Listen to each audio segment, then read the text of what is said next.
6 h du matin, ce mercredi, la salle communale de Jarzy en Savoie est en pleine effervescence. Jeunes chasseurs et guides sont réunis pour établir les binômes qui partiront sur le terrain pour une partie de chasse qui vient conclure un stage de 3 jours. Ce stage est proposé à des jeunes chasseurs qui ont eu les meilleures notes possibles au permis de chasser de cette année. Donc ce sont de jeunes permis, l'âge à la limite importe peu, ce qui importe pour nous c'est la fraîcheur entre guillemets, le fait que ce soit de nouveaux arrivants dans le monde de la chasse. Les jeunes vont partir accompagnés d'un guide pour aller sur un secteur et ils vont mettre en pratique les connaissances et les consignes qui leur ont été données au cours de ces 2 jours. Avec l'actualité récente, on peut légitimement penser que des stages comme celui-ci revêtent encore plus d'importance. L'enjeu est pourtant différent ici. La plupart du temps, ce sont des chasses collectives, des chasses en battu, alors que là, c'est des chasses individuelles, donc où on a vraiment le temps de bien observer l'environnement, de se poser, de vraiment bien identifier l'animal, et donc on est sûr qu'il n'y a pas de risque par rapport aux autres usagers de la nature ou aux autres chasseurs. Une fois les dernières règles de sécurité données, c'est l'heure du départ. Après une petite vingtaine de minutes en 4x4, place aux derniers préparatifs avant d'entamer l'ascension vers la réserve nationale de chasse et de faune sauvage des Bauges. Après une bonne heure et demie de marche, la partie de chasse peut véritablement commencer.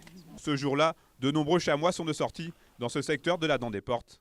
Commence alors pour le jeune chasseur et son guide un long travail d'approche et d'observation. Une période qui peut durer de très nombreuses minutes, car pour ce stage, de nombreux critères sont mis en place. Dans cette réserve, on chasse, mais ce n'est pas vraiment de la chasse, c'est des prélèvements qui sont à but scientifique aussi. Tous les prélèvements seront après analysés sur des prises d'ADN, des mesures biométriques, etc. sur les animaux. On ne va pas tirer le premier chamois venu.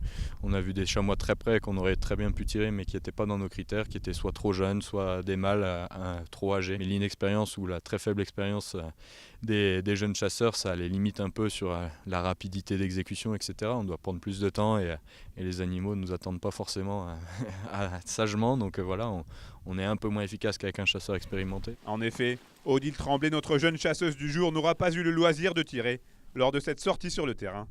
Mais sa déception a vite été effacée par les émotions vécues. J'ai visé le chamois, on l'a approché, j'étais prête à tirer et donc j'ai eu toutes les sensations effectivement. On a le stress, on ne sait pas si on va pouvoir tirer l'animal correctement aussi. Donc voilà, il fallait aussi attendre.